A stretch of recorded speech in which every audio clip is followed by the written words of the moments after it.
Okay guys, to clear up all the confusion about what is and what isn't a transmission cooler on a Tundra, and the fact that the 19 has no transmission cooler where previous year models did have, and there's nothing integrated about the warmer that was on the previous models now being a cooler. It's not capable of that. There's not enough temperature differential to cool it down.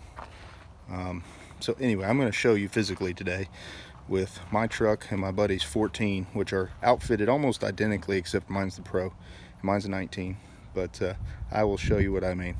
So my 19 Pro is 14 limited. I'm gonna go right here to his first to show you what is there. Okay, I'm gonna have limited ability to show you much here, but right here, if I can get the camera to cooperate, right in there, you can see the lines wrapping around going to the top of the condenser right there. The top half of the AC condenser on this 14 is the transmission cooler. So the lines twist and go back down, run through here, and then they'll run up under the truck. And I'll show you. Right there. Now you can see where the thermostat is underneath this part here, which is the warmer. Okay, that's still present on my truck. Those are coolant lines, not cooler lines, coolant from the engine to the transmission to warm the transmission quickly on cold days. It states that in the transmission tech service manual from Toyota. Not making this up. Now what's sandwiched between it is the thermostat housing. That's where those other two lines you see right there are coming off the thermostat, which I can't get a very good picture of, but anyway, they're coming off the thermostat and running up to the condenser in the front, which has the transmission cooler housed in it. Now let's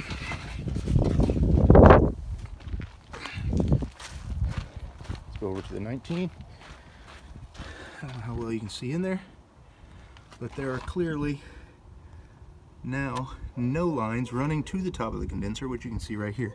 It's just an AC condenser. Nothing going through the firewall here or the air dam. It's solid. Now we can get underneath. Same way.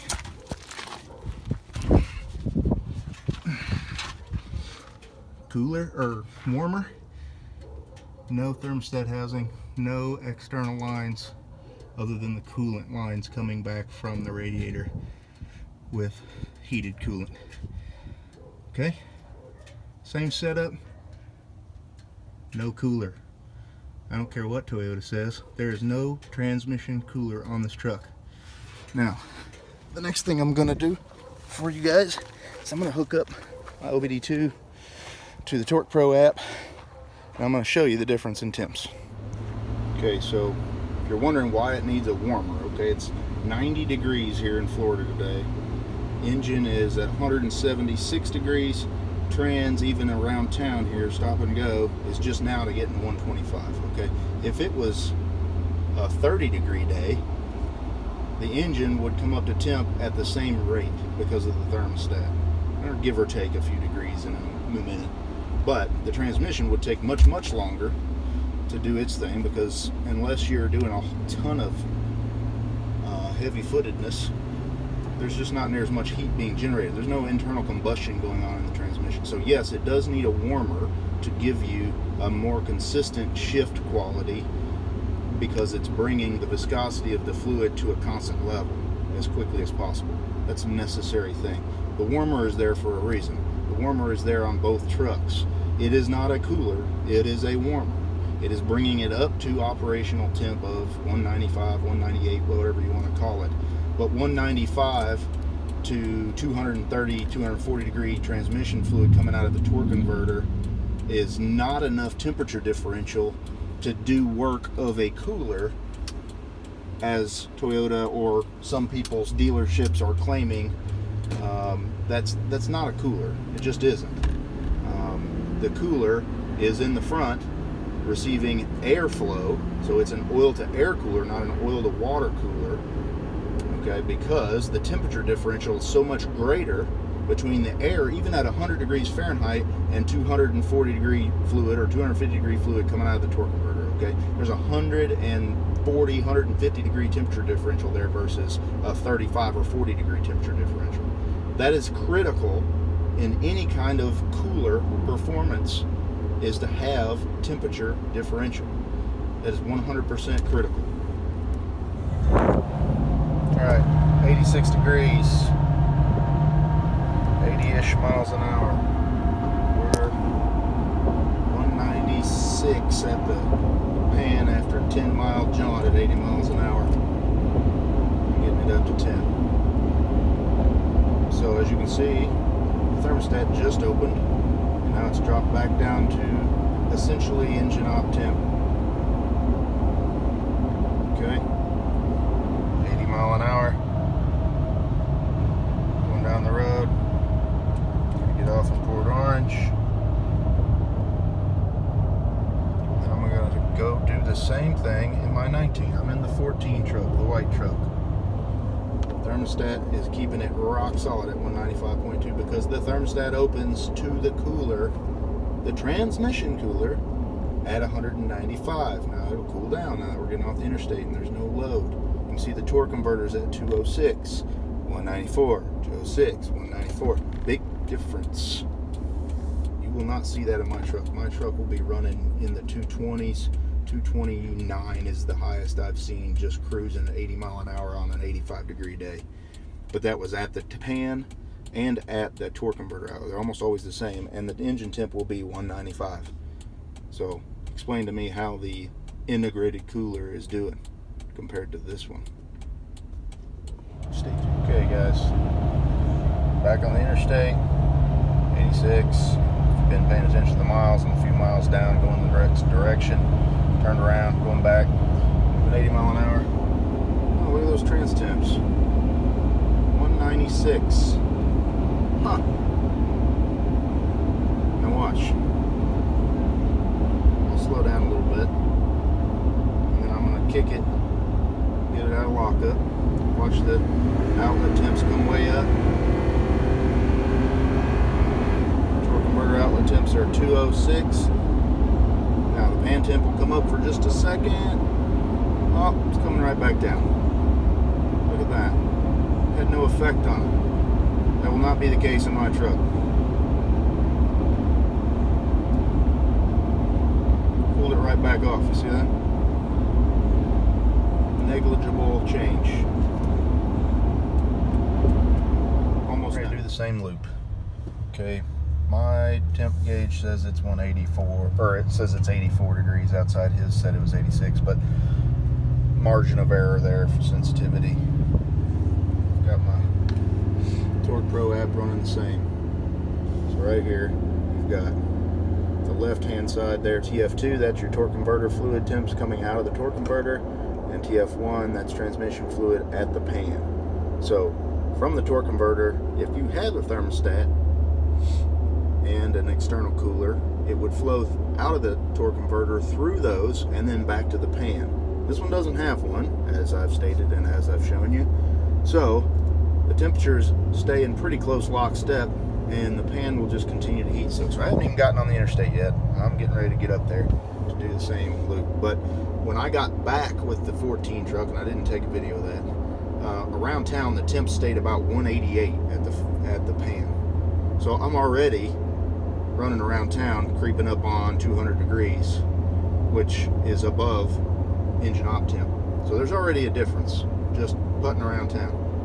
So anyway, we're going to get on the interstate here, get her up to 80 mile an hour, and I'll show you what the temp diff is. Okay, so I'm 2 miles in on the interstate. Okay, look at the odometer. Look at my trans temps already. I haven't done any hooning, just been cruising 80 miles an hour. Okay, got it up to the ramp, half throttle, 206.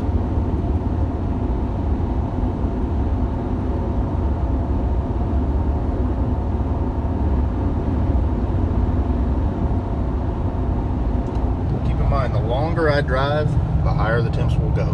So on the way down here, they plateaued, you know, in lockup overnight. So it was in the 70s. They would stay at 70 miles an hour, 70 to 75 miles an hour. They'd stayed about 217, 218. 7.5. But if I push 80 mile an hour, okay, it just keeps going up until it hits about 229, 230. That is ridiculous. And I want an explanation from Toyota as to why, after 12 years of production of this same damn drivetrain in the same damn truck, which is one reason I bought it. It's proven, reliable, no quirks, no gimmicks. And then I figure this crap out, and nobody can explain to me why all of a sudden it's acceptable for the trans temps to run 40 degrees hotter or 35 degrees hotter than they did the previous 12 years, because they just flat out took the engine or the transmission cooler out of the equation with no explanation to the dealers, no explanation to us, left it on the Monroney as if it's still there and you still have the heavy duty tow package, but you don't. Witness what I'm saying. I am not making this up. I'm not trying to scare people. I'm a Toyota fanboy. I spent 60 grand essentially on this freaking truck. And I'm telling you, we're getting screwed. If you're buying a 19 or later Tundra, your crap is going to run hot. I'm not telling anything. Nothing back there. Nothing. Semi. I'm just hauling my own ass around at 80 miles an hour. Actually, I'm only doing 76 right now. Let's push it a little bit. Get it up to 80 like I was talking about. Realistic highway speeds. I'm getting run over by a semi back here. 210, 211. I've only been 5 miles here. Okay. I'm going to get off, get back on. I'll take another video when I get off. 80. It's 85 degrees. In the same loop in the Pro. About halfway back. 6 mile loop. Look at that. So you'll notice how close the torque converter outlet and the pan temps run. Oh, lockstep. Does that make any sense? It does when you consider there's no transmission cooler, just like I've been saying. Totally different than the 14, isn't it? Watch. If I slow down and do the same thing I did in the 14, cook it up a little bit, we unlock the torque converter, back up to 80. Look at that. Okay, torque converter jumps up as it should, normal. But look what happens. The pan temps will usually jump up another degree as well, so it's heat soaking the pan because it has no way to really get rid of it. I didn't get it hot enough for it to do it. But anyway, the point remains the same. We're running 20 degrees hotter, 21 degrees hotter, doing the same loop in the same truck with the same drivetrain at the same speed, and the same load, and the same external temperature. Explain to me why Toyota deemed that a good idea. Now, let's hook up a 7,000 pound RV and haul it to Florida and see what happens. Or let's not even Florida, let's haul it through the mountains in Tennessee. And we know what's going to happen then. We're going to have some freaking cooked off transmission fluids. What we're going to have there went 217. Okay, look, I'm not crazy. This is factual information. I've slowed down, so it's going to cool off a little bit. But it shouldn't be running anywhere near that hot under no load. I mean, I'm not even running, I'm running an average of 35, 40% load. It's ridiculous.